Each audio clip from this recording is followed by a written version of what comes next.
enable.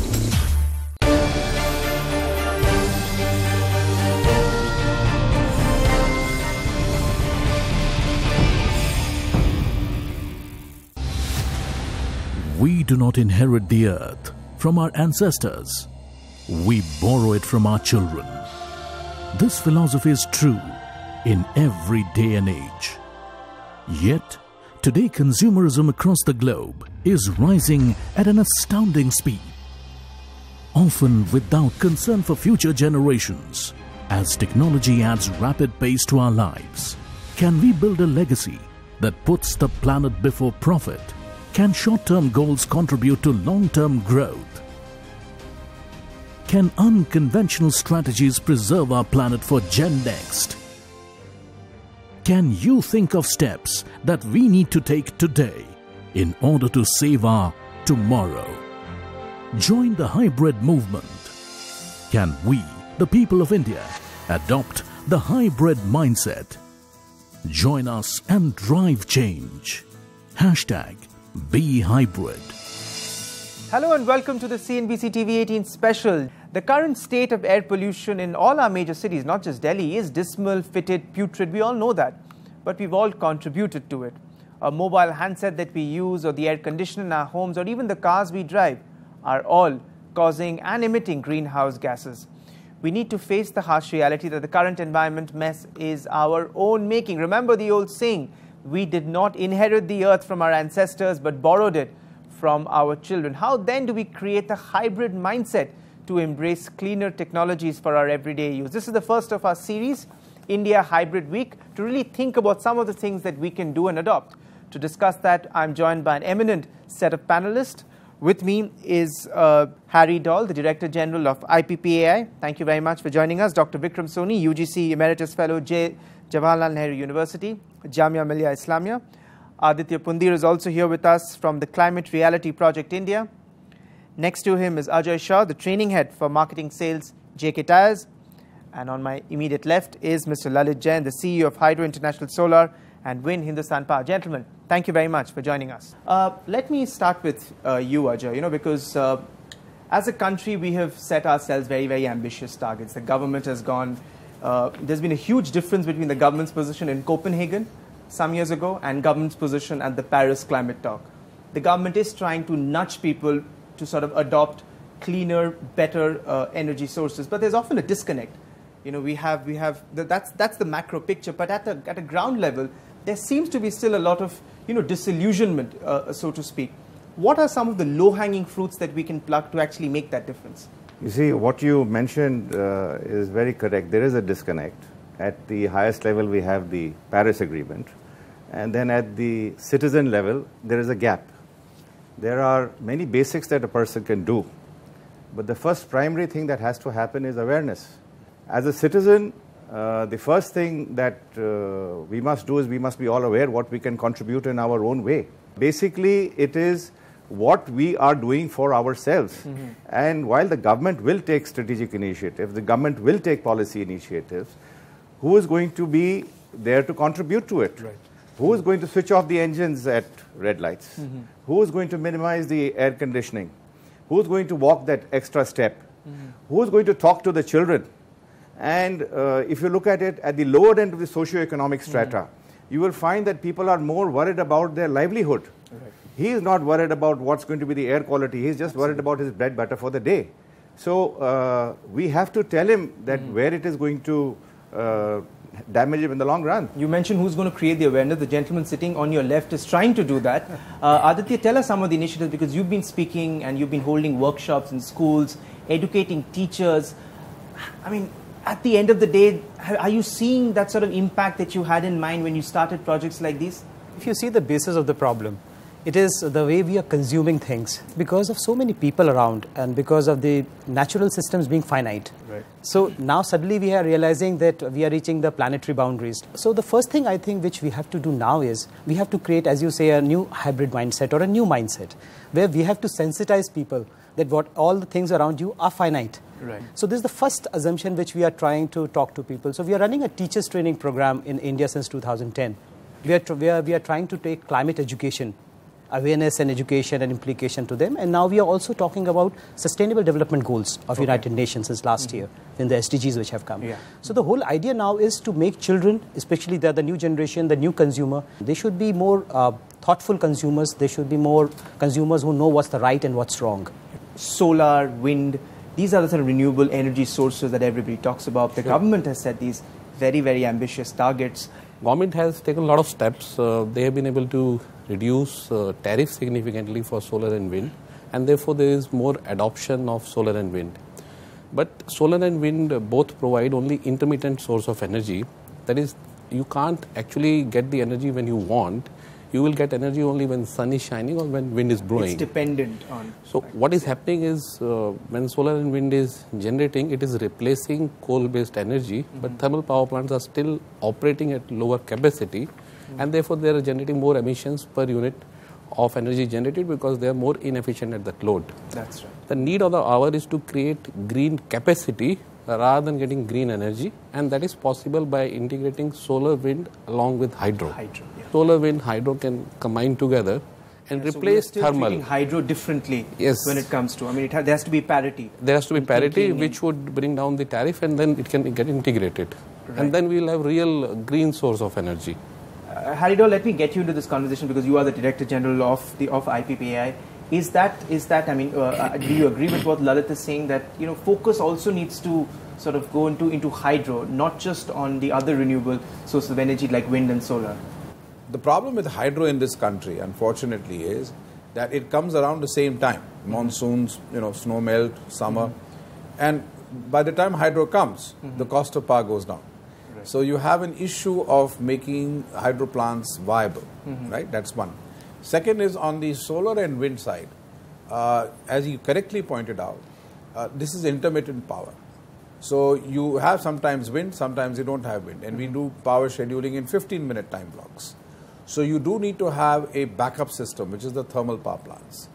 And therefore, he's right, you have a higher level of emission, but also let's not forget that it's not going to be so easy for us to forget or to get rid of the thermal power plants so quickly. We do need to go far, far ahead, and I will elaborate it when you want. And since here we're talking about individuals and creating the hybrid mindset at an individual level, at a micro level, Dr. Vikram Soni, if you could come in also into this conversation, what are some of the things that we can really do in this regard? Because when we talk about solar, clearly solar panels are becoming more and more popular, and maybe we'll get comments from the other panelists also. But there is always this argument of the cost factor. I mean, how do you address that? See, I think you're generally all talking about perception, but you're not on track towards doing anything which is really new. The problem is, if you want to work with the planet, you have to understand how the planet works. Any of your interventions, if they are invasive, like they have been for the last 200 years, there has been no technology that hasn't produced waste. The planet has the biggest production system that we have. You have to recycle everything, and that's firstly the way to go. It's not just about renewable source, which is solar and wind, but renewable apparatus. Hybrid is not going to solve this problem. Because hybrid means it's like a marriage. It's fusing two things together. We need to slip into a break, and we will specifically focus on the transportation sector and really do some of the things that we use on an everyday basis. How can we do it differently to actually make a difference? Stay tuned. Our special conversation continues on the other side.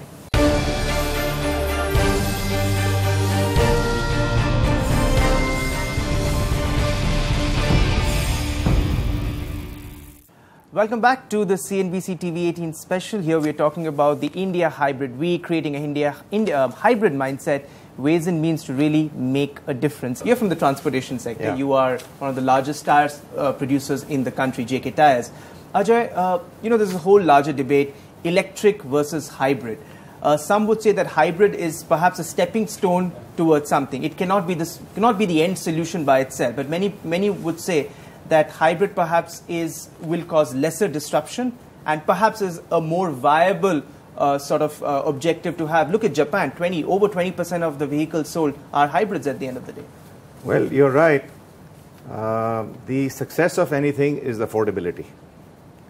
And in India, we need affordability.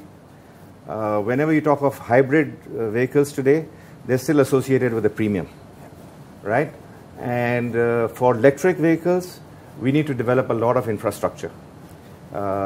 We need public charging stations. There's a limitation on what the vehicles can use, the distances that they can travel. But yes, hybrid is the way to the future, and it will all come down to how much it comes to the small car segment. Yeah. Right? In India, the small car segment is huge. Yeah. And right now, hybrid has been associated with the luxury car or the large car, and it is not associated as a necessity. It is associated as a luxury. We are all looking forward to the GST, because when the GST comes in, the goods and service tax, it is hoped that we will do away with so many toll barriers or the state entry barriers. Yeah. And the amount of fuel that is spent with idling engines at these barriers across the country, the amount that is done, that is something which will make an impact. Aditya, come in on this, because, there's also a larger debate about whether government should be subsidizing, energy sources like this, and eventually, for private sector corporations. I mean, there is often this argument, should they at all do that? For instance, for hybrid, there is a FAME policy that the government of India has. Is that the only way out, because you need to provide subsidies to break that price barrier? I think that the way things are, I think hybrid is definitely the technology which should be implemented as fast as possible in case if we want emissions to come down fast. Now coming to the subsidy part, I think, yeah, definitely in case to introduce them in the market, if a subsidy is required, then of course I think they should be supported, because until unless we have an ecosystem which is supporting the product, the markets will not take off. So if somehow the market prices are more viable, like for example, today there are a lot of cars who have come in the market, but they're very expensive. But should people who don't go in for a hybrid, which is 99% of the buyers or more in India, should they feel guilty that they are going in for a car which is so much more polluting? I mean, are you guilty? What car do you drive, Lalit? Yeah, I drive a diesel car, and I do feel guilty, especially, working in the green energy sector. I've been thinking of shifting to electric car. But once you look around for the ecosystem, you don't get it. But why not a hybrid, as they are saying? I think the next car which I'm going to take is going to be a hybrid car. And I think we need to, take something out from all these suggestions which came on the table. I think when you look at Ola, Uber for shared mobility, why can't it be compulsory for them to buy hybrid cars? Hybrid cars are ultimately 50 to 60% more fuel efficient, and they drive 250 to 300 kilometers every day, which is 10 times a normal car drives. Similarly, while the ultimate goal has to be electric cars, I think we have to go for intermediate step of hybrid. Vikram Soni, is it viable to actually force them into only going in for hybrid, which means that the cost of travel for individual users is going to go up, and who knows, then the whole model might become unviable? What I'm suggesting as hybrid is something very simple, that if people stop owning cars, especially in a city like Delhi or Bombay, you will have far fewer cars on the road, you will have efficient transport, and all the money that would go to do your climate change work and other could just be used for that. Shared mobility is the solution, and not other sources of energy to power cars. That's what Dr. Soni is saying. There's another elephant in the room which we're not talking about right now, and somebody alluded to the fact that whatever you do, it has to be affordable. It has to work with the consumer. The elephant that we are sitting on or avoiding talking about is the fact that there's a 4 to 6 lakh crore hole in the power sector. And this hole is happening because primarily we are so-called subsidizing the rural consumer. And the rural consumer is using electricity ostensibly for agricultural operations. The problem is the distribution companies, which are 95% owned by government, are not able to recover the cost to serve. So what I am seeing in the landscape in the near future is that all these agricultural guys are going to go off-grid, and they're going to use solar and storage, as somebody very rightly pointed out. And that's the landscape I see in rural India. Because not only are they not getting 24-hour power, they also don't know when that power is going to come. you are going to find that everybody is going to switch to storage, and therefore rooftop solar will become successful. They'll go off the grid. The storage is also going to result in agricultural guys going off the grid, and lastly, the transportation element. So you're going to have a lot of electric cars and solar-powered cars which are running around, which have no emissions. So that will be more agreeable to Professor Soni once. Well, let me make one simple point. See, we right now, the way we are going through the landscape, the way we are actually monitoring the landscape, is to say something better than something else. But we are pretty much on the same track. So I want to say that hybrid is about two things. Holistic, which is cradle to cradle, is about everything. We are running out of time, and so we'll just take like quick closing remarks, because at the end of the day, the focus has been on changing mindset. Changing mindset has a long gestation period. Can we afford to, because the environment crisis is imminent, and because it has a long gestation period, how do we address it? What are the, I hate to use that word, but quick fixes or low-hanging fruits? My first question. Couple of things that we can embrace in our daily lives to make a difference. As a consumer, there has to be more adoption of hybrid vehicles. There has to be more adoption of energy efficient equipment. We as a consumer need to demand green buildings so that the energy usage or the energy requirement for the building goes down. Right. The thing is that much of the discussion has been Delhi-centric. Right, and I talk about rural areas. But I'm talking about other urban areas.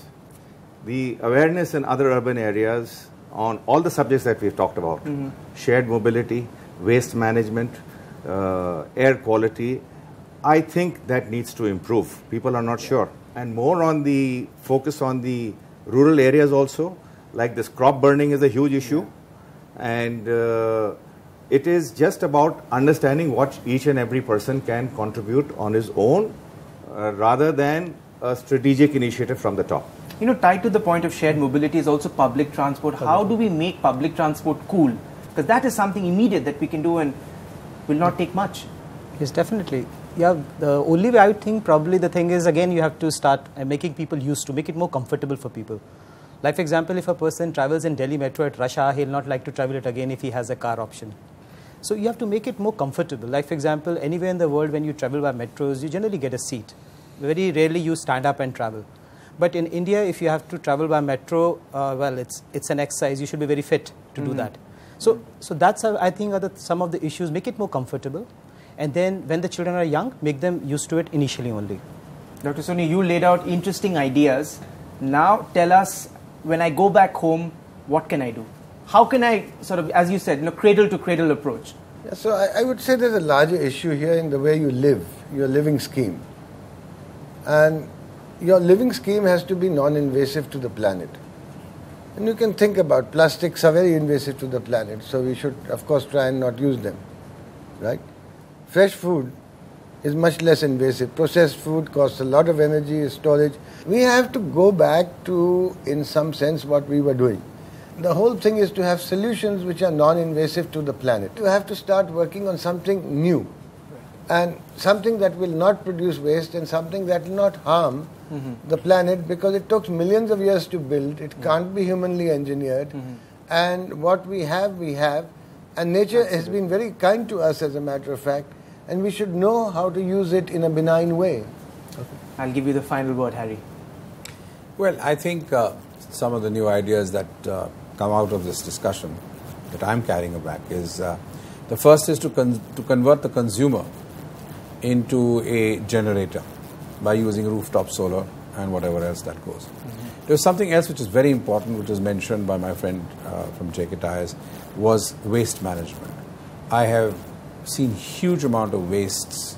You look at Bangalore, you look at Mumbai, you look at Delhi, a huge amount of waste which you don't know what to do with. So we have to come out with technologies and solutions to manage that waste. The way of just burning it is not going to work. But there are going to be a lot of new technologies which are going to be disruptive, whether we like it or not. For example, you talked about Amravati. Smart meters are coming in, smart cities are coming in, the Internet of Things are coming in. Some of those solutions may not work immediately in India, but I think we are on the right track. So let's get ready for, if we don't do anything, I think technology, profit and shall we say, the future corporations who want to cash in on these, exactly these points that we raised, are going to make sure that our lifestyles are changed. Harry, thank you. Thank you to all our panelists for joining us. Well, that was the first of our series of discussions, India Hybrid. We think about how we spend our lives, how we sort of go about our lives on a daily basis, and some of the areas where we can actually improve upon and make a difference. Food for thought. Thank you very much for joining us. We'll be back again. Goodbye.